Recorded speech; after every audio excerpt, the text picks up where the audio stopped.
Donc il s'agit de la deuxième rencontre organisée dans le cadre du cycle Place et expérience du spectateur. On avait déjà organisé une rencontre sur la place et le rôle des femmes dans le spectacle vivant, qui est déjà disponible sur la chaîne YouTube de l'ANRAT et que vous pouvez retrouver aussi via notre site. Cette rencontre était avec Daniel Urutiaguet, qui est donc professeur d'économie du théâtre, et c'est faite sous le regard de Véronique Bellegarde, qui est directrice artistique de la Mousson d'été, entre autres. Donc ce soir, c'est une rencontre avec Julien Dayer sous le regard de Cécile Fraisse-Barail que nous vous proposons. Et il s'agit donc d'une rencontre qui a pour thème le théâtre à l'ère du numérique. Avec comme question générale, mais qui est peut-être une fausse question, le théâtre peut-il résister au numérique? De fait, on ne peut que constater l'incidence du développement du numérique pendant la crise sanitaire, l'impact sur les publics. Beaucoup de lieux n'ont pas retrouvé leur fréquentation d'avant crise sanitaire, avec des pratiques qui se sont modifiées, avec des pratiques culturelles via le numérique, le streaming en particulier qui se sont développées, un télétravail qui s'est développé et qui se traduit par le fait que les gens en télétravail, du coup, sortent peut-être moins le soir. En tout cas, on fait souvent ce lien entre le développement de ces pratiques numériques et donc la crise que connaissent un certain nombre de lieux par rapport au public. Donc, faut-il forcément opposer théâtre et numérique, ou bien quels sont justement les liens intéressants qu'il peut y avoir entre théâtre et numérique? C'est un peu entre ces deux pôles que nous allons naviguer ce soir. De fait, déjà, première remarque, la crise sanitaire a été un accélérateur du recours au numérique dans la diffusion du spectacle vivant. Rappelez-vous cette période en particulier qui avait suivi, qui a été pendant le premier confinement, où on a vu arriver sur les plateformes numériques tout un tas de captations, où les théâtres se sont mis à mettre en ligne tout un tas de captations pour soi-disant maintenir le lien avec leur public. Mais je ne développerai pas cette question puisqu'on y avait consacré tout un séminaire en juillet 2020 sur cette question. Au-delà de la crise sanitaire, cette rencontre de ce soir est donc l'occasion de revenir plus largement aussi sur les formes de la présence du numérique dans le théâtre. Avec différentes questions. Est-ce que le numérique réinterroge le lien au public? Est-ce que le numérique réinterroge la place et l'expérience du spectateur? Est-ce qu'il réinterroge aussi les pratiques de choix des spectacles? C'est un peu ces trois questions qui vont nous guider. De fait, le numérique est déjà présent sous différentes formes dans le spectacle vivant. Je viens de parler des captations, on peut évoquer tout ce qui est live stream, c'est-à-dire des diffusions de spectacles en direct.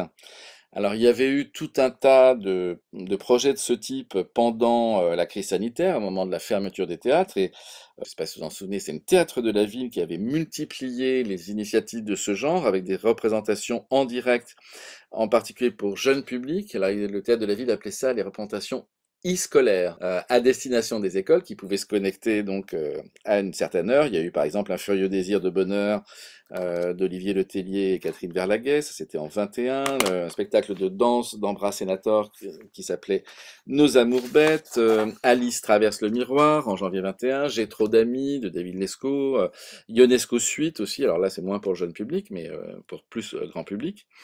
Et le live stream, c'est aussi une pratique que la Comédie Française avait commencé et qu'elle continue, c'est-à-dire la Comédie Française au cinéma. Là, par exemple, le 9 février prochain, il y aura une représentation en direct dans les réseaux Pathé-Gaumont du Roi Lear. Alors, de fait, il y a différents enjeux, cette présence à distance du spectacle vivant.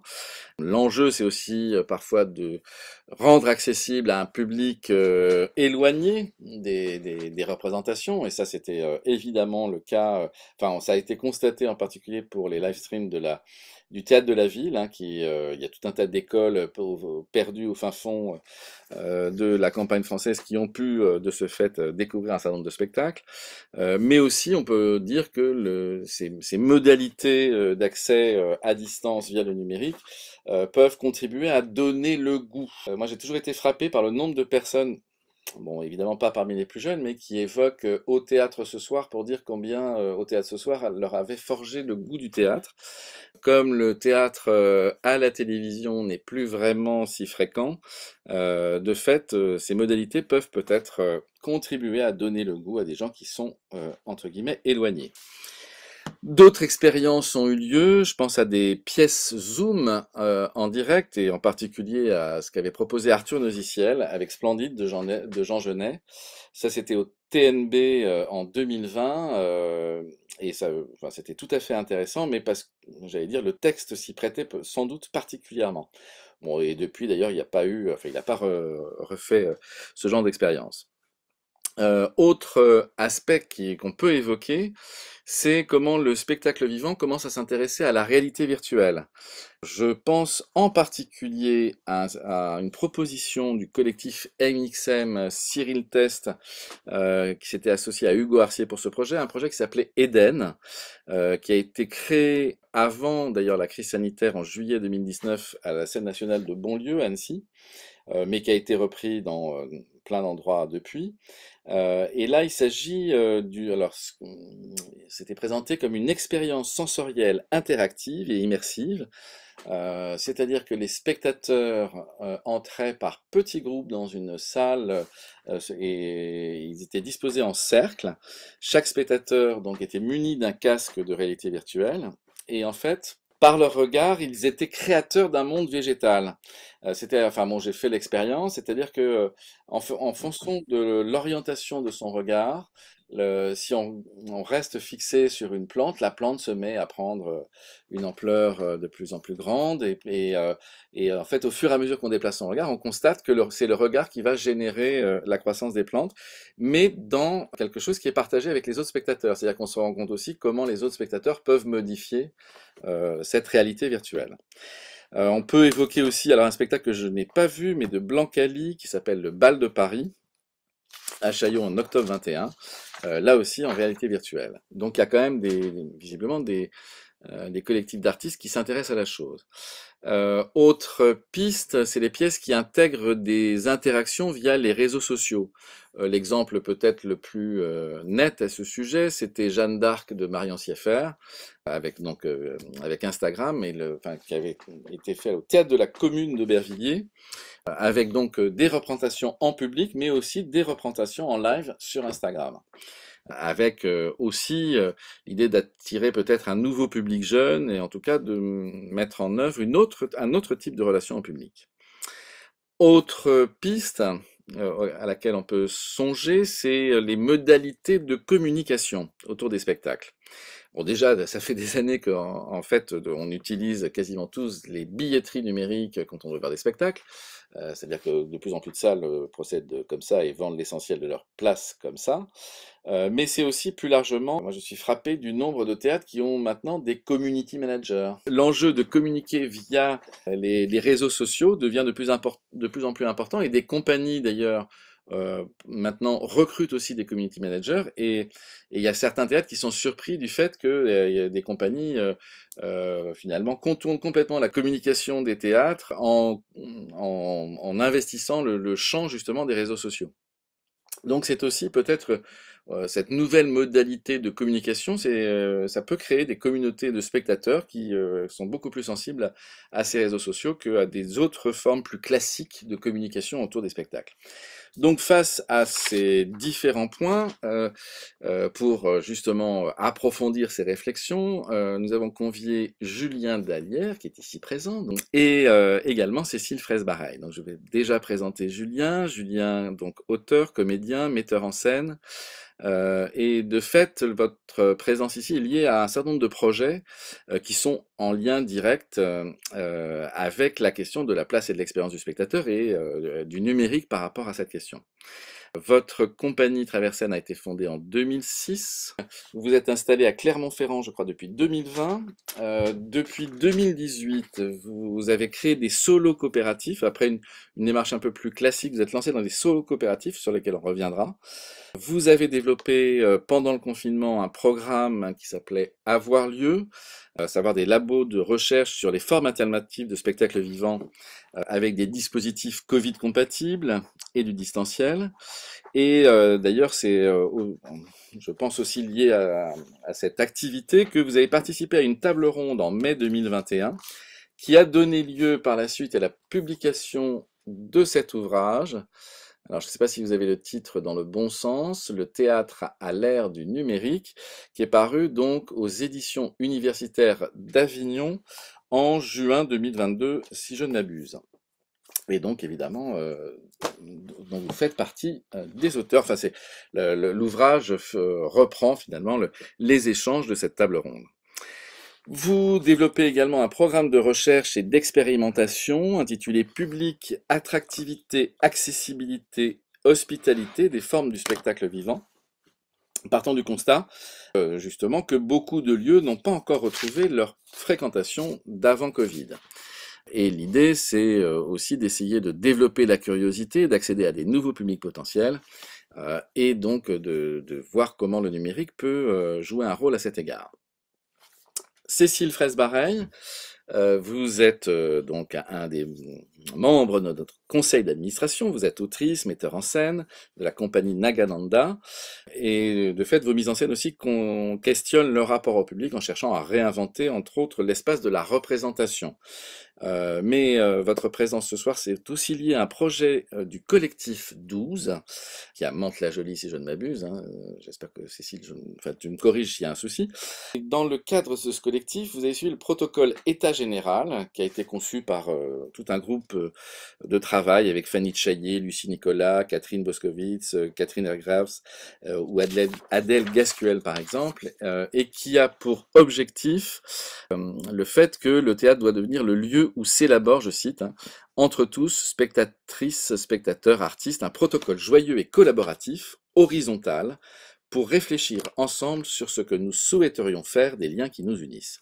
Et c'est aussi voilà, par rapport à ce projet donc État général que je vous ai convié ce soir, parce que c'est tout à fait une exploration, je dirais, à la fois de la relation au lieu à l'autre, qui me paraît tout à fait pertinente. Et ce programme était, je crois, en résidence à la MC 93 initialement en 2020. Hein, c'est lié d'une réflexion en 2020. Donc je vous propose que nous structurions cette rencontre en deux temps. Un premier temps sur des réflexions sur comment, dans quelle mesure le numérique pousse le théâtre à réinterroger ses modalités, et en particulier peut-être la question du rapport au public, et un deuxième temps qui sera consacré à la question de, là aussi, comment le numérique peut-il être au service du théâtre, comment peut-il nourrir finalement le spectacle vivant. Donc première partie, premier temps, je vais peut-être commencer par évoquer un festival qui a eu lieu en région parisienne en décembre dernier, qui s'appelle le Festival Impatience, qui est un festival de jeunes compagnies. Donc Impatience, c'est vraiment des compagnies émergentes. Et j'ai été frappé lors de ce festival de voir combien justement, j'allais dire, pour moi c'était le premier festival post-crise sanitaire, combien la question de la place et du rapport au public était devenue centrale dans beaucoup des 10 spectacles qui étaient proposés par le festival. Et en particulier d'ailleurs dans le spectacle lauréat du prix du festival, le spectacle en question s'appelle Le Beau Monde. Et pour ce spectacle, finalement, la scénographie, l'essentiel de la scénographie, c'est la création d'un gradinage spécifique pour le spectacle. C'est-à-dire que finalement, c'est la position du public, ce gradin conçu spécifiquement pour ce spectacle, montre que cette question du public devient au centre des réflexions d'un certain nombre de jeunes compagnies. Donc par rapport à cette question hein, voilà, finalement, est-ce qu'il ne faut pas que le théâtre, par rapport à cette concurrence de tout ce qui est proposition entre guillemets culturelle sur le numérique, comment le théâtre peut essayer d'inventer, enfin de se réinventer, et en particulier en prenant autrement en question la question des publics. Et pour ce faire, donc, Julien, j'aimerais que vous nous parliez un petit peu de quelque chose que vous avez commencé donc avant même la crise sanitaire, qui sont vos solos coopératifs. Donc moi j'en avais vu, hein, Je t'aime effondrement par exemple, mais de revenir un petit peu sur voilà, ce qui vous a conduit à cette réflexion, à cette proposition et à développer cette modalité de création. Donc, en fait, les solos coopératifs, c'est arrivé à un moment où j'étais en train de... Enfin, je venais de finir l'écriture de ma thèse en Roumanie et j'avais sympathisé avec... Enfin, j'avais beaucoup fréquenté les, les, les quelques lieux indépendants de spectacles vivants à Cluj-Napoca et je ne voulais pas partir de là-bas sans avoir fait un spectacle, en fait. Et donc, on m'a prêté une salle tout en béton avec des prises et des néons. Et donc, je me suis dit, bon, bah, je ne sais pas quel spectacle je vais créer, mais au bout d'un mois, j'aurais bien quelque chose à présenter en allant voilà, tous les jours dans cette salle. Et donc, bien sûr, c'est là que je me suis dit, bon, bah, je suis seul, je n'ai pas d'équipement technique, donc mes partenaires pour faire que la représentation elle puisse avoir lieu, eh ben, ça va être le public. Et donc, c'est comme ça que j'ai commencé à me dire, bah, je vais être éclairé par le public. Donc, ils ont des... Enfin, je me suis dit, avec quoi vient le public? Donc, le public, il vient pour beaucoup avec des smartphones ou des téléphones portables qui ont une lampe de poche. Donc, en fait, j'ai découpé des gélatines de projecteurs. Enfin, j'ai récupéré des chutes de gélatine de projecteur pour que coller avec du scotch papier sur les lampes torches des téléphones, ça puisse faire de l'éclairage coloré. Donc, en fait, je me retrouvais avec une équipe de 35 éclairagistes, une équipe orange, une équipe bleue, une équipe verte, enfin, voilà. Et puis, en manipulant le smartphone avec les doigts, etc., on fait un feu, on fait un aquarium, etc. Et moi-même, avec mon smartphone, je me retrouvais à faire de l'ombre chinoise, voilà. Pour le bruit, enfin, pour la musique, donc je me disais, les gens, ils ont des clés, donc on va secouer les clés. Euh, et puis, ça va m'aider pour, à un moment, je vais chanter. Voilà. Donc, tout s'est construit, en fait, petit à petit, dans un spectacle par séquence qui s'est avéré, au final, être un spectacle sur la frustration masculine et qui s'appelle donc C'est bon, y est OK, Renben, This is just a story. Puisque donc j'étais en Transylvanie et que je voulais parler à la fois aux Roumains roumanophones, mais aussi donner une place aux Roumains qui parlent hongrois, et puis d'amener aussi du français, et puis un peu d'autres langues. Donc c'était vraiment une démarche qui était centrée sur qu'est-ce que je peux faire avec le public qui est ici, qui va venir et qui va venir ici dans ce lieu face à moi qui suis tout seul. Donc, c'est pour ça que je parle de solo coopératif et pas participatif, parce que vraiment, on fait ensemble pour que ça soit, c'est pas inviter quelqu'un sur scène pour faire quelques blagues ou voilà.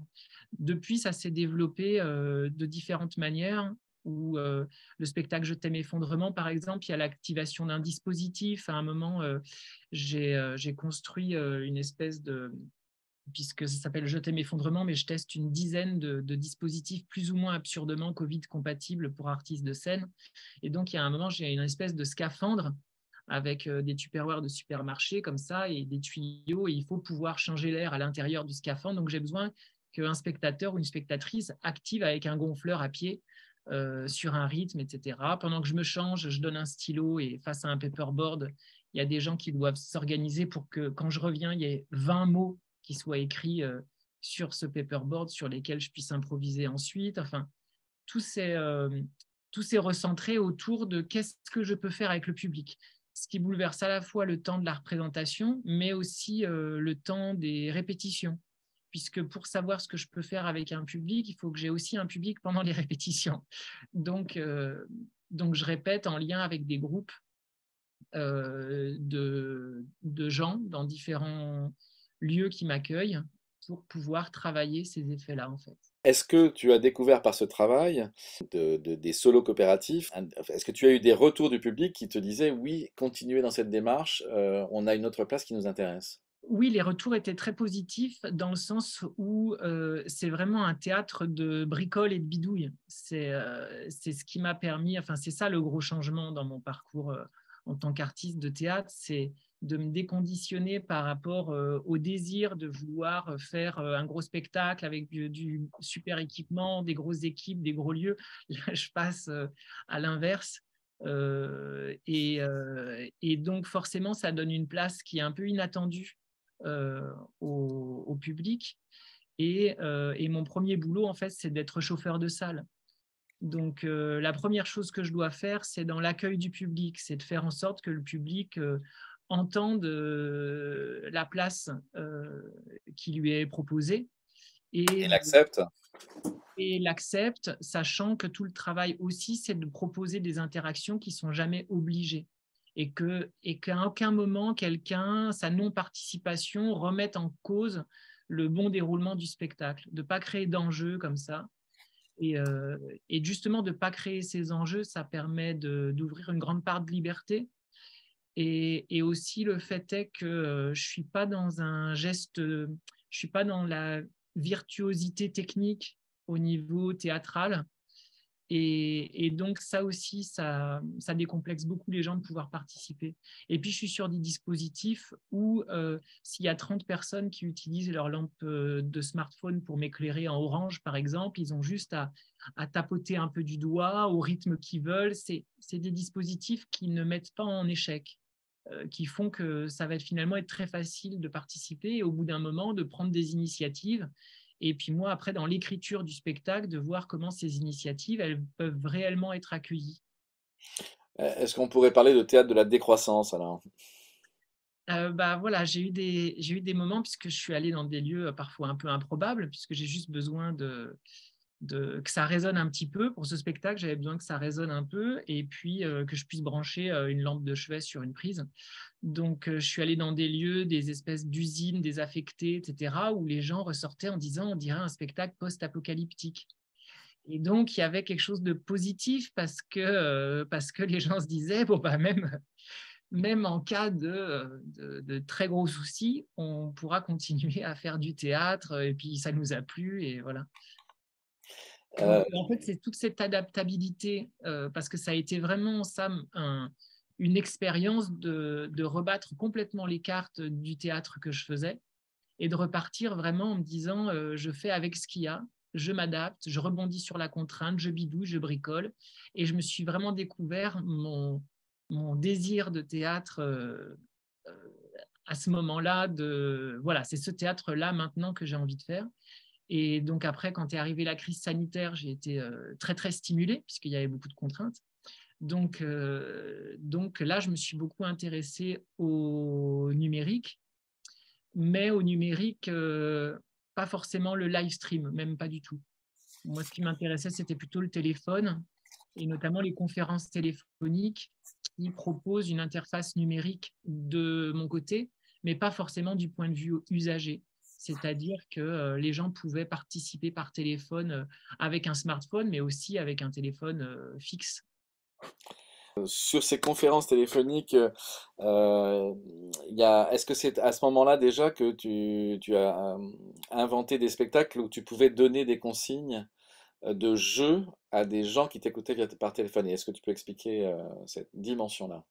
Oui, voilà, donc mars 2020, j'étais confinée, je me demandais ce que j'allais faire, je me suis dit, allez, je vais faire du téléphone, et puis j'ai commencé à expérimenter qu'est-ce que je peux faire avec mon téléphone et des gens à l'autre bout du téléphone.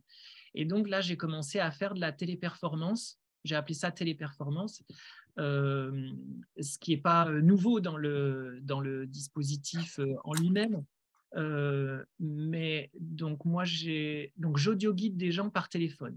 C'est-à-dire qu'une personne était confinée avec d'autres personnes dans un même appartement, etc.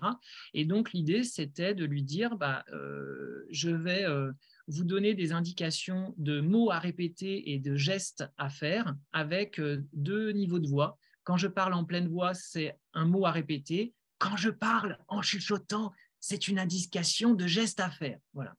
Et donc, dramaturgiquement, j'ai appelé ça des séances de téléspiritisme. Donc, en fait, la personne, elle était d'abord en haut-parleur avec les gens autour. Et donc là, j'étais expert en téléspiritisme et j'allais mettre en condition une personne parmi l'assemblée qui allait être possédée par un esprit poétique qui allait l'investir grâce à mes incantations et aux rituels que je leur proposais de faire. Donc je leur proposais avec un rituel avec du sel, de l'eau, et puis on répétait des paroles, etc. Donc ça, tout le monde entendait. Et puis au bout d'un moment, je disais donc maintenant, la personne qui va être l'intermédiaire avec l'esprit poétique, qui va se laisser posséder, eh bien, vous allez couper le haut-parleur, la personne va mettre des écouteurs pour être simplement entendue de moi afin que je la berce de chants, de guimbardes, pour la mettre en condition. Et donc, quand la personne avait vraiment bien coupé le haut-parleur et qu'elle était avec moi, là commençait la téléperformance où je lui disais, par exemple, ferme les yeux, baisse la tête, tremble de tout ton corps. Donc la personne, elle tremble comme ça. Et après, je lui dis, redresse-toi brusquement, ouvre les yeux, lève le bras droit à l'horizontale, au niveau du coude, etc., jusqu'à faire coucou. Donc en fait, l'idée, c'était que vraiment la personne, on sente qu'elle est manipulée, on sente qu'elle est possédée. Et donc, j'ai commencé à faire ça par téléphone. Après, je l'ai fait à la radio. Donc, il y a plusieurs personnes qui entendaient à la radio et donc qui pouvaient téléperformer chez elles ou chez eux. Et puis, je l'ai fait aussi en Roumanie, donc avec la Casa Transit de Cluj-Napoca, où donc j'ai audio-guidé des personnes en roumain, mais en leur faisant parler français couramment, quand bien même il ou elle ne parle pas français, puisque ça, c'est un symptôme de la possession.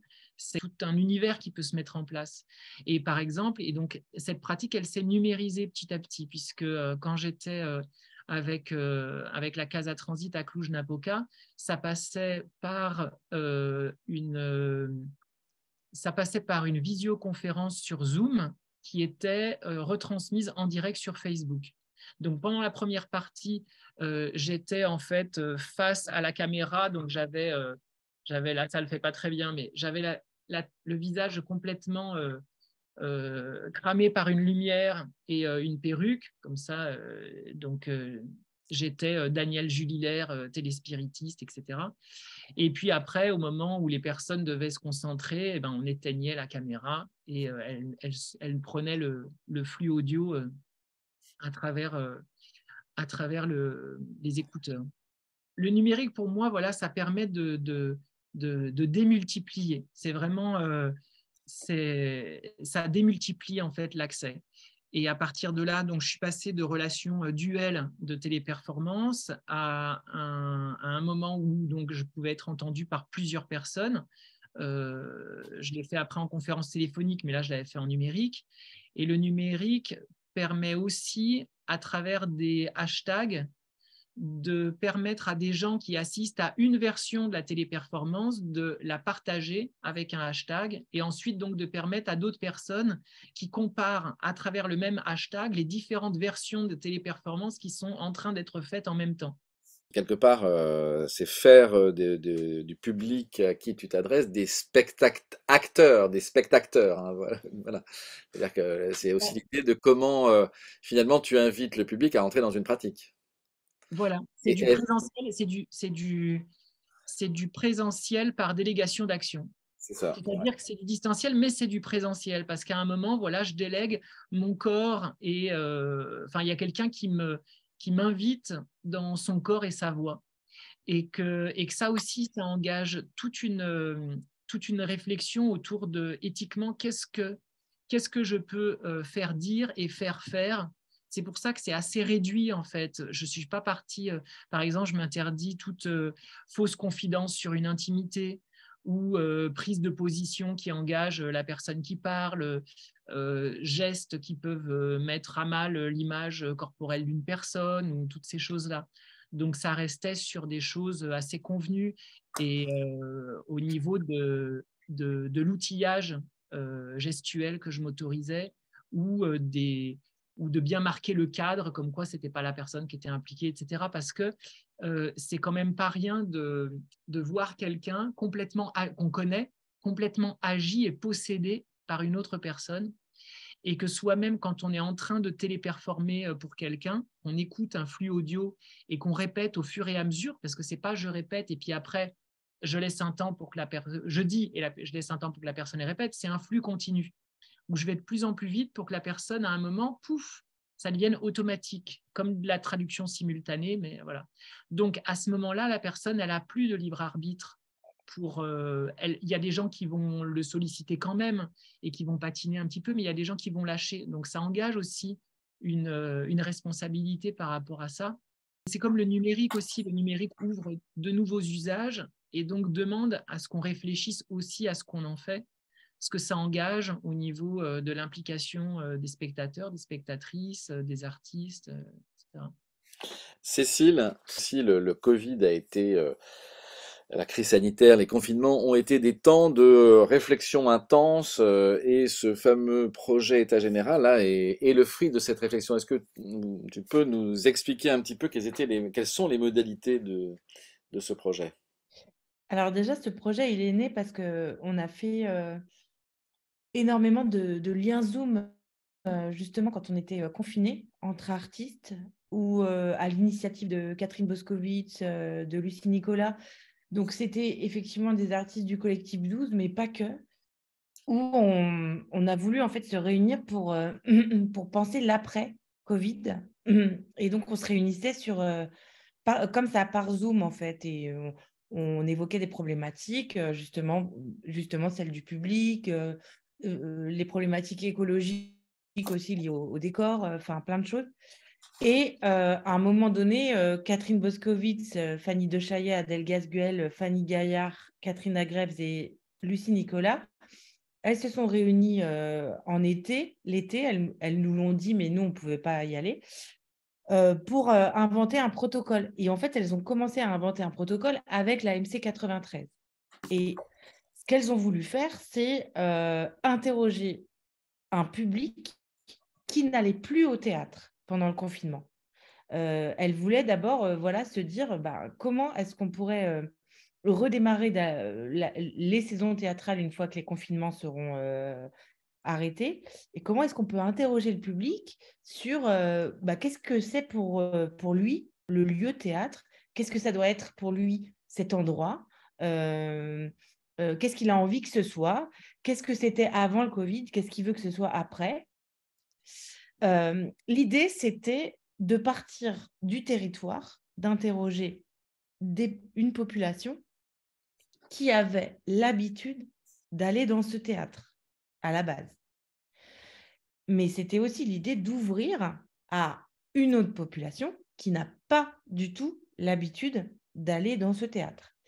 Donc, dans un premier temps, il y avait des personnes invitées qui étaient interviewées selon un questionnaire. Et ces personnes invitées, en fait, par rapport à ce jeu de pistes qui a été inventé et par rapport à ces règles qui ont été inventées par les 6 artistes que j'ai précités, en fait, étaient un peu les mascottes du jeu, en fait. Voilà. Et dans ces équipes qui sont constituées autour voilà, de différents jeux de pistes, de rôles, d'écriture, voilà. Il y avait des gens qui n'allaient jamais au théâtre, en fait. Et l'idée, vraiment, c'était de se faire rencontrer ces différentes personnalités dans un lieu de théâtre. Et l'idée aussi, dans ce lieu de théâtre, et c'était ça qui était passionnant pour moi quand j'ai assisté au premier état général en tant que spectatrice, c'est qu'on était partout, sauf dans la salle. On n'était pas dans le public, on n'était pas sur scène, mais par contre, on découvrait tous les alentours, le hall, les toilettes, les coulisses, les loges, voilà. Et tout se passait partout, sauf sur scène. Sur scène, c'était à la fin pour se réunir. Et voilà. Ça s'est conjugué à la MC 93, à la Comédie de Caen, puis ensuite au Collectif 12. Et l'idée, c'était vraiment d'envisager des rencontres, voilà, entre les publics et la pratique, le fait d'aller au théâtre. Et qu'est-ce que ça pourrait être de différent, ce lieu théâtre, que seulement d'aller voir un spectacle? Qu'est-ce qu'on y attend? Voilà. Et là, je ne peux pas vous faire la liste de tout ce qu'on a soulevé avec ces gens, mais c'est assez énorme en fait. Voilà. Et c'était un peu, voilà, Alors moi j'ai deux replacer questions. au centre l'agora, voilà, une agora, un espace public. J'ai de, deux de... questions. Ces fameuses personnes entre guillemets invitées, c'est-à-dire c'est les gens qui n'allaient jamais au théâtre, comment vous les avez trouvés? C'est-à-dire comment tu les as attirés? Alors, au collectif 12, on les a trouvés parce que il s'est passé aussi autre chose au collectif 12, là pour le coup, où j'étais très active. Il s'est passé les pleins été. Et les pleins été, on organisait des ateliers entre artistes, des découvertes de textes, de pratiques artistiques, et n'importe qui pouvait y venir. Et en fait, nous, la première fois qu'on a organisé ça avec Pauline Rousseau, Karine Piazzi, et ben, quand on a fait la première semaine, bah, évidemment, il n'y avait personne. Et ben, nous, en fait, on a été dans la cité, dans les différentes cités, voilà, le Val-Fouré, tout ça. On a été se présenter aux gens qui étaient là, parce qu'il y a tout le monde qui est dehors l'été, qui boit des coups ou qui fume des clopes sur les marches d'escalier. Ou voilà. On a été se présenter, on leur a dit ce qu'on voulait faire pendant une semaine, les ateliers d'écriture, les ateliers d'impro, de jeu.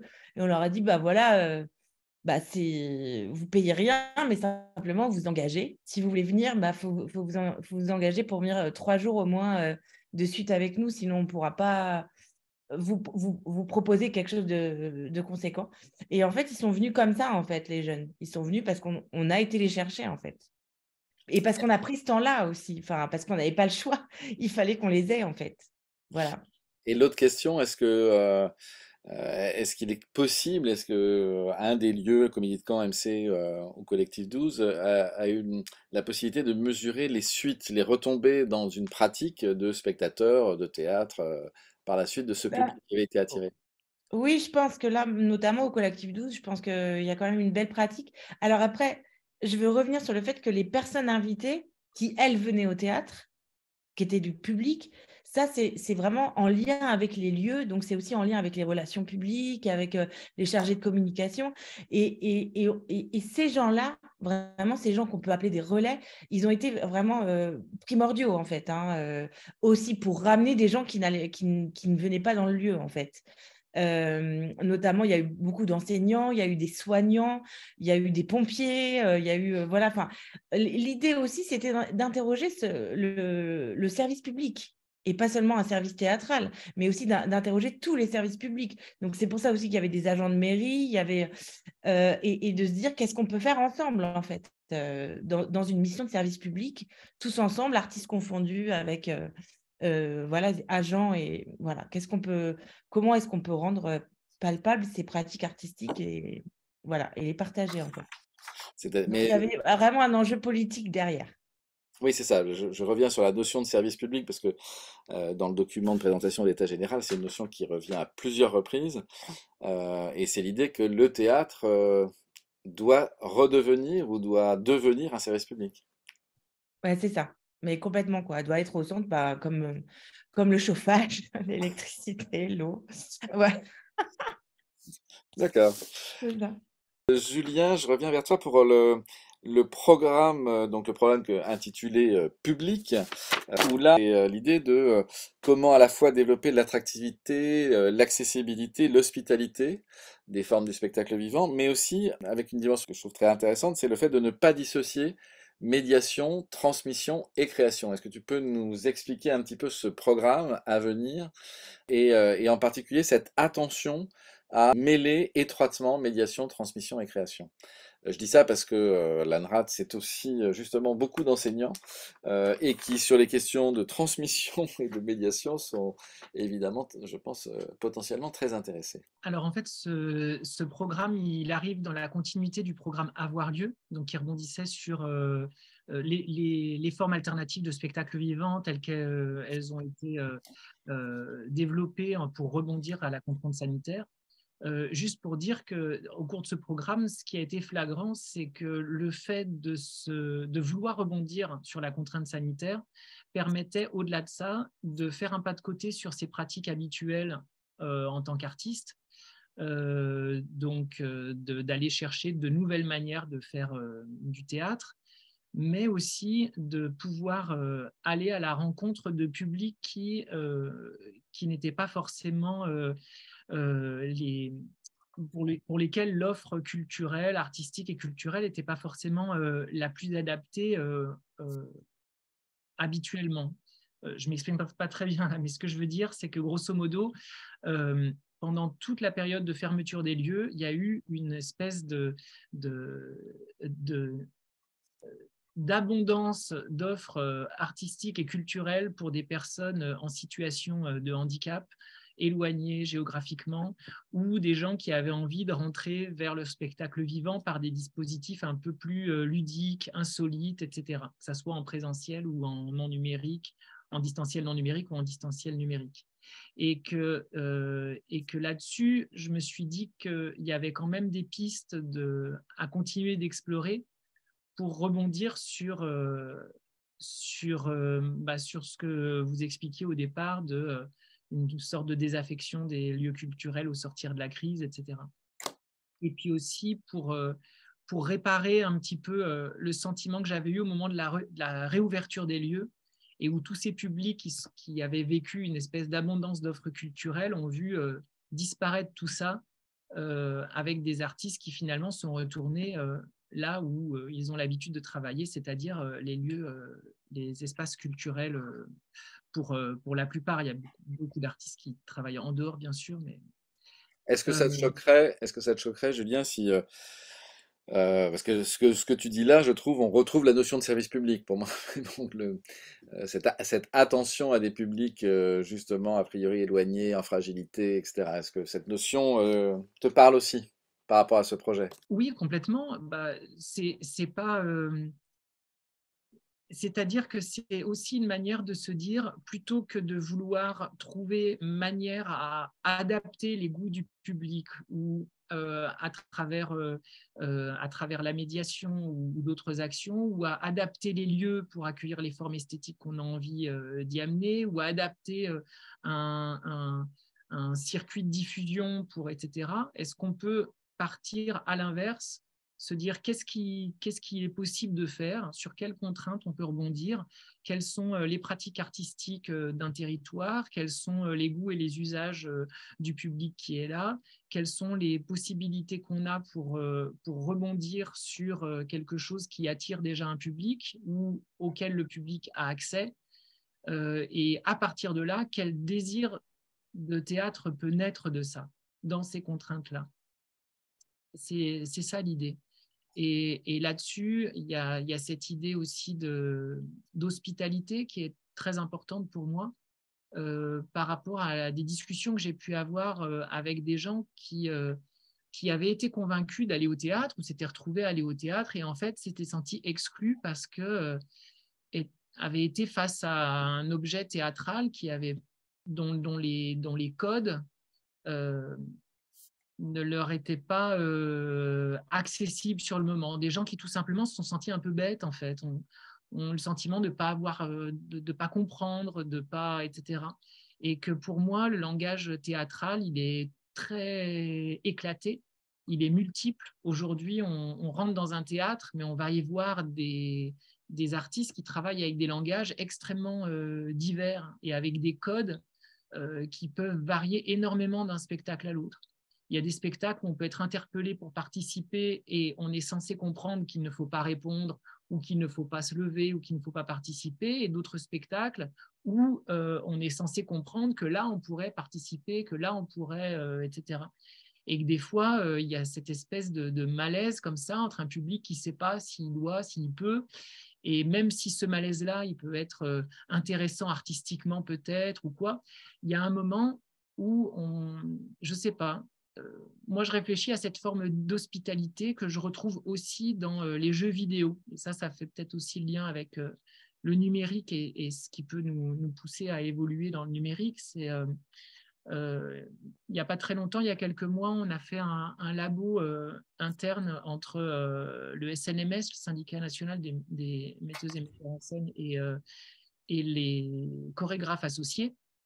Et Micheline Lelièvre, des chorégraphes associés, avait invité Fabien Del Piano de Pasta Games, qui est concepteur vidéo, à venir nous parler de la manière dont on conçoit des jeux vidéo. Et en fait, je me suis beaucoup retrouvée dans le souci qu'il y a par rapport aux joueurs et aux joueuses, à la manière dont moi j'essaye de mettre en place des dispositifs hospitaliers pour le public. Par exemple, il parlait du tutoriel. C'est-à-dire, dans un jeu vidéo, il y a forcément un tutoriel où on explique à un moment comment on peut jouer, quelles sont les règles, quelles sont les choses qu'on peut faire, qu'on ne peut pas faire, etc. Et il y avait cette notion aussi de feedback. C'est-à-dire que si à un moment, il y a une action par un joueur ou une joueuse, même si c'est une action qui n'est pas prévue ou qui ne doit pas être faite, il y a peut-être la manette qui tremble, mais en tout cas, il y a un feedback. Il y a le fait que cette action, elle est accueillie, ce signal, il est accueilli et qu'on renvoie quelque chose qui participe de guider la relation. Et ça, moi, c'est quelque chose que je pratique beaucoup dans mes spectacles où régulièrement, je m'adresse directement au public parce qu'il faut que je leur explique comment on va faire l'éclairage là sur cette séquence ou comment, etc. Et puis même quand j'étais en Roumanie, je faisais un petit tutoriel sur les mots importants en français pour que les gens puissent repérer tel ou tel mot. Et ça faisait partie de la démarche en même temps. C'est comment est-ce qu'on peut inclure dramaturgiquement, et il y a plein de manières, moi j'en utilise, enfin moi c'est une manière parmi d'autres, mais comment dramaturgiquement on peut intégrer finalement ce tutoriel. D'accord. Mais est-ce que tu peux, bon, même si tu as commencé à l'évoquer, mais ce lien entre médiation, transmission, création concrètement. Alors très concrètement, en fait, l'idée c'est de se dire, voilà, est-ce qu'on peut, parce qu'il y a des gens qui s'intéressent beaucoup à la médiation, qui ont envie de découvrir la démarche de certains ou certaines artistes, que ces personnes soient présentes, leur expliquent leur travail, etc. Il y a des personnes qui ont envie de pratiquer, de faire des ateliers, etc. Et il y a des gens qui veulent aller voir un spectacle. Et l'idée, c'est de se dire, est-ce que sur un même temps de 2 à 3 heures, on peut proposer aux gens de venir pour avoir au tout début une présentation du travail des artistes impliqués dans ce moment. Deuxièmement, on va faire des ateliers en parallèle. Donc, par exemple, il y aurait un atelier cyanotype avec Grégoire Delanos, donc qui est photographe. On partirait sur faire des cyanotypes de très grand format. Le cyanotype, c'est on utilise la lumière du soleil qui va faire réagir un tissu imbibé d'une solution chimique et qui ne va pas et on va créer des motifs grâce à des objets qu'on aura posés dessus ou des transparents imprimés pour créer des ombres. Et puis en parallèle, il y aura un atelier avec Olina Powikowski sur la création sonore. Et puis on aura 3-4 ateliers comme ça. Et en fait, immédiatement quand l'atelier est terminé, on passe au moment spectacle où ce qui est produit à la fin de cet atelier est utilisé directement dans l'espace de jeu. Donc, ce qui a été les grands tissus en cyanotype vont être des éléments de scénographie ou vont être des éléments de costume si on a le temps de à peu près les faire sécher ou de les utiliser mouillés. Les éléments de l'atelier de création sonore vont servir à faire vont intervenir dans le moment de spectacle. Peut-être qu'il y a des choses qui ont été écrites qui vont être lues ou interprétées. Voilà, c'est de se dire on part et on fait ce moment sans une espèce de frontière entre médiation, transmission, création. Alors, il y a plein de manières de proposer des actions de médiation. Là, c'est la médiation au sens d'une prise de parole qui explique théoriquement une démarche artistique. Ça, c'est quelque chose qui, déjà dans mon travail, est assez présent puisque moi, par exemple, j'utilise la conférence téléphonique pour permettre aux gens, avec leur téléphone, de s'enregistrer. Enfin, en tout cas, j'ouvre une conférence téléphonique. Par exemple, là, j'avais fait un essai. J'ouvre une conférence téléphonique. Je dis aux gens, voilà, vous connectez avec votre téléphone, vous faites un son d'oiseau. Donc, chaque personne prend en charge le son d'un oiseau. Tout le monde fait un petit bruit d'oiseau, voilà, dans le téléphone. Tout le monde raccroche. Je reçois un fichier MP3 par mail qui correspond à l'enregistrement de cette conférence téléphonique et ça fait un fond sonore pour une scène du spectacle que je suis en train de jouer 5 minutes après. D'accord. Donc, en fait, on participe, pas seulement en direct, mais moi, je fais un petit atelier où j'explique, bah, tiens, vous pouvez faire l'oiseau comme ci, comme ça, à l'intérieur même du spectacle. Et puis, les gens ont fait des essais. Allez, hop, on enregistre. Voilà, c'est ça l'idée, c'est de travailler à la porosité de ces frontières entre médiation, transmission, création. De la même manière que je me disais pendant la crise sanitaire, que les équipes des lieux, les équipes de médiation et de communication allaient peut-être devenir des équipes de régie plateau virtuelle pour des œuvres de spectacle vivant hybrides, présentiel, distanciel, que je sens qu'il y a une porosité de toutes ces frontières-là, et que la porosité entre artistes et public, ça fait déjà longtemps qu'elle existe, et que ces interactivités, de manière plus ou moins transparente, de manière plus ou moins visible, ça existe. Alors c'est parce que tu sais, en t'écoutant, quelque part, c'est proposer en un seul objet, finalement, ce qu'on appelle par ailleurs les trois piliers de l'éducation artistique et culturelle, hein, c'est-à-dire à la fois voir, pratiquer et acquérir des connaissances par rapport à un champ de la création. Donc finalement, tu proposes les trois en un, quoi. Bah, c'est voir comment est-ce qu'on peut être dans un rapport qui permette de donner le choix d'une place qu'on va prendre dans un moment, et que des gens viennent peut-être plus pour telle place, plus pour telle autre, s'expérimentent jouant tel rôle dans le collectif qui se crée au moment voilà, d'essayer d'aller vers ça. Après, un des gros enjeux là-dessus, ça va être comment communiquer, comment inviter les gens à ce moment-là. Et je rejoins beaucoup Cécile Fraisse-Bareil dans cette idée qu'à un moment, voilà, il faut aller là où on a envie de rencontrer le public. Et je pense que pour beaucoup, et peut-être de plus en plus, et je trouve ça assez paradoxal, mais en même temps, ça a du sens, c'est qu'aujourd'hui, pour moi, la meilleure manière de faire venir un public, c'est que le public ait envie de continuer le dialogue qui a été engagé à un moment, et de le continuer en faisant la découverte d'un univers théâtral, de faire cet effort-là vers nous.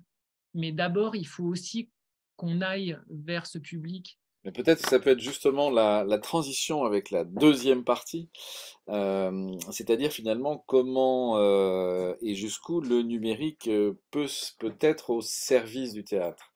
À savoir comment le numérique peut être aussi un outil pour rapprocher artistes et spectateurs, comment le numérique peut être une source d'inspiration aussi, et ça t'as déjà commencé à l'évoquer avec la question des jeux vidéo, je trouve, mais aussi être vigilant au problème des limites du numérique, c'est-à-dire les limites en termes d'accessibilité. Voilà, est-ce que le numérique, c'est pas aussi un frein par rapport à l'accessibilité pour certains? Comment le numérique est aussi un piège potentiel en termes de dépendance par rapport aux GAFAM, par exemple. Enfin voilà, c'est ces questions-là que j'aimerais bien évoquer dans ce deuxième temps. Et là encore, Julien, je sais que c'est des questions sur lesquelles tu as réfléchi dans les différents programmes que tu as développés. Déjà sur cette idée de le numérique comme finalement permettant de rapprocher finalement à la fois les artistes des spectateurs et inversement les spectateurs des artistes. Est-ce qu'on peut développer un peu cette idée-là? Alors, moi, je ne suis pas forcément un grand défenseur du numérique dans ce domaine. Je me dis qu'il faut que j'aille sur le numérique parce que de toute façon, on peut, comment dire, bon, déjà moi, ce qu'on n'a pas peut-être précisé, c'est qu'il y a plein de manières de concevoir le lien entre numérique et spectacle vivant. Il y a les outils du numérique qu'on utilise, de la vidéo, du logiciel de retraitement de son, etc. Enfin, des outils de création. Il y a le numérique qui sert à faire parvenir un signal numérique pour proposer une expérience artistique à des gens qui sont à distance ou qui sont dans la salle, mais à travers, pareil, voilà. Et puis, il y a tout le marketing, ce que vous disiez au niveau de la communication, etc. Je pense que l'outil numérique, on peut y aller, et on a pu y aller au début, les artistes, par curiosité, pour expérimenter, pour vouloir développer une manière de faire théâtre ou d'œuvrer artistiquement. Et c'est vrai qu'aujourd'hui, on y est un peu plus poussé parce que le numérique fait partie du quotidien de la plupart des gens qui sont le public. À commencer par l'évolution que ça peut avoir sur la capacité de l'attention, sur la manière dont notre œil est aussi conditionné par la rapidité des cuts dans les films aujourd'hui, les gros plans, etc. Enfin, il y a toute une évolution qu'on ne peut pas passer sous silence dans ce qu'on propose à un public, quand bien même il vient dans un théâtre. Et puis, il y a le rapport au téléphone aussi, à l'objet téléphone. Et tout ça, ça nous oblige à voir comment ce numérique, peut-être qu'on ne peut pas faire complètement sans. Et donc, moi, l'idée, c'est en quoi le numérique peut être un distanciel frustrant. C'est ça que j'essaye de développer comme concept, c'est-à-dire le distanciel numérique, il y a des intérêts financiers qui sont à l'œuvre pour proposer des biens et des services numériques qui n'ont pas pour vocation de convaincre les gens d'arrêter de les consommer pour se retrouver en présentiel. Et que donc, à un moment, si on veut donner l'envie du présentiel à des gens qui sont dans des usages numériques, ben, il faut y aller et voir comment est-ce qu'on peut créer un distanciel frustrant qui va satisfaire dans l'instant, mais donner envie de venir nous voir, d'aller se retrouver dans des lieux physiques. Et des essais pour essayer d'aller chercher le public, à la fois d'aller le chercher pour lui transmettre l'information comme quoi il y a un spectacle bientôt ou en train de se faire, mais aussi de lui proposer des entrées qui sont peut-être des entrées ludiques ou des entrées en utilisant des outils à travers lesquels les gens se sentent plus légitimes que de franchir les portes d'un spectacle. Et puis hop, ils s'en rendent même pas compte, mais ça y est, ils sont rentrés dans le théâtre. Voilà. Ce concept de distanciel frustrant, je le trouve extrêmement intéressant aussi. Cécile, est-ce que tu as envie de réagir par rapport à cette idée de distanciel frustrant? Parce que le distanciel frustrant, évidemment, tous ceux qui ont eu la pratique de voir des spectacles par captation, alors là, c'était vraiment très frustrant. Mais toi, est-ce que par rapport à tes propres réflexions en tant que créatrice, est-ce que tu te dis, il y a peut-être un concept là-dedans qui n'est pas inintéressant? Bah, en tous les cas, travailler sur la frustration, c'est quelque chose de gagnant, en fait. C'est ce que je me dis là. Moi, j'ai commencé un travail avec des amateuristes qui, pour la plupart, n'avaient jamais fait de théâtre de leur vie. Et pour l'instant, ça se trame sur des week-ends. Mais ils doivent... on change de groupe, en fait, tous les 4 week-ends. Donc, ce n'est pas les mêmes. Donc, ils s'arrêtent, en fait. Et les gens qui étaient dans le Premier cycle, etc. dans le processus d'écriture, de captation, on se prend en photo, voilà. Et ils passent le relais à quelqu'un. Et ben, ça marche très bien, la frustration, en fait. Parce qu'ils sont toujours là, ils veulent savoir, ceux qui ont fait partie du premier groupe, par exemple, ils veulent savoir, ils veulent revenir, ils reviennent dans les lieux, ils veulent savoir comment ça se passe. Et voilà, l'aspect frustration, je trouve que c'est gagnant. J'ai cette expérience-là. Après, moi, j'ai une expérience aussi. Je ne sais pas si vous avez entendu parler de ce qu'a fait Guillermo Pisani, un auteur, où il a carrément créé une pièce de théâtre par Zoom. Et donc, ça se passe par pièce où on va dans une certaine salle de réunion, puis après on retourne dans l'autre. Et, et ça, vraiment, ça m'a interpellée. Il a fait ça pendant le confinement et en 2021, je crois que c'est sorti. Là, tu me vois, c'était le titre. Euh, et, euh, et je trouvais ça hyper intéressant parce que il y avait un distanciel frustrant parce que quand on était dans une salle, ça se passe comme les réunions Zoom, et ben, on n'entendait pas ce qui se passait dans l'autre salle. Mais au bout du compte, à la fin, toutes les salles étaient réunies. Donc, en fait, on recollait les morceaux auxquels on n'avait pas assisté. Mais en même temps, moi, je l'ai vu 2 fois, en fait, le spectacle, parce que je me suis dit, bah, j'ai envie de refaire l'expérience un autre jour pour voir ce qui se passe quand je vais dans cette salle au lieu de cette salle et tout ça. Voilà, ça, c'est encore une autre expérience de distanciel frustrant. Est-ce que ça fait bien les gens au théâtre? Je ne sais pas. Je ne sais pas du tout parce qu'après, est-ce que les gens qui ont été spectateurs, parce qu'il y en avait énormément en plus des spectateurs de ce spectacle en Zoom, est-ce que ces spectateurs de Zoom sont revenus au théâtre maintenant en 2023? Je peux pas le dire, quoi. Ils se sont Alors, déplacés, voilà. l'idée du distanciel frustrant, c'est que la frustration, elle soit sur le fait de ne pas être là. Ouais, C'est ça l'idée. C'est vraiment de travailler sur la frustration, mais au sens de qu'est-ce qui va faire que le distanciel, on va vouloir à un moment le quitter pour aller dans la réalité. C'est ouais, pour ça que, par exemple, le distanciel par l'audio, le fait de ne pas avoir l'image, ça participe à ça parce que les gens ont la curiosité de savoir, de vouloir voir l'image qu'on nous décrit ou de voir le visage de la personne qui intervient. Et ça peut leur donner envie de se retrouver après.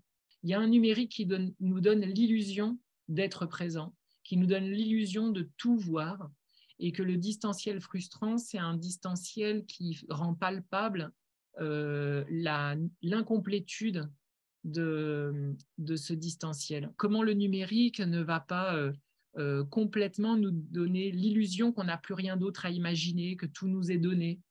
C'est ça aussi. Là-dedans, je trouve qu'il y a un numérique qui peut même encourager l'imaginaire, qui peut même donner envie de nous retrouver. Mais voilà, ça dépend de ce qu'on en fait de ce numérique. Par rapport à la question de la conclusion, enfin, je trouve que les derniers propos de Julien, un numérique qui peut donner envie, enfin, moi, ça m'interroge aussi sur finalement la question de la captation du spectacle vivant, où tout est fait pour, j'allais dire, créer un objet qui est un film de théâtre, c'est-à-dire finalement qui reprend les outils du cinéma appliqués à une représentation théâtrale, mais qui ne génère pas, enfin, qui essaie d'éviter de générer une frustration pour offrir un objet artistique à part entière qui est quand même plus proche du cinéma que du théâtre. Donc finalement, ça peut être une réflexion sur comment capter autrement le spectacle vivant pour générer cette curiosité, développer cette curiosité et cette frustration de ne pas être là, comme tu l'as si bien dit. Peut-être pour finir, moi j'aimerais bien connaître donc Julien, est-ce que tu peux nous dire un petit peu les étapes de ce programme sur l'accessibilité, l'attractivité et l'hospitalité, enfin voilà, comment ça va se décliner dans le temps par rapport à ça? Donc là, c'est vraiment un programme à petite échelle. On va être sur des temps de labo de 3 jours avec Olena Powikovski donc, pour la création sonore, Johan Sarah en danse hip-hop, Grégoire Delanos pour la photographie et moi plus pour l'écriture. Et à chaque fois, on va être en lien avec un ou une artiste locale. Et l'idée, c'est de faire 3 jours de travail ensemble. Et puis le 4e jour, de convier le public à ce temps de médiation, transmission, création. On sera notamment au lieu multiple à Poitiers pour pour un labo qui sera plus axé sur le numérique.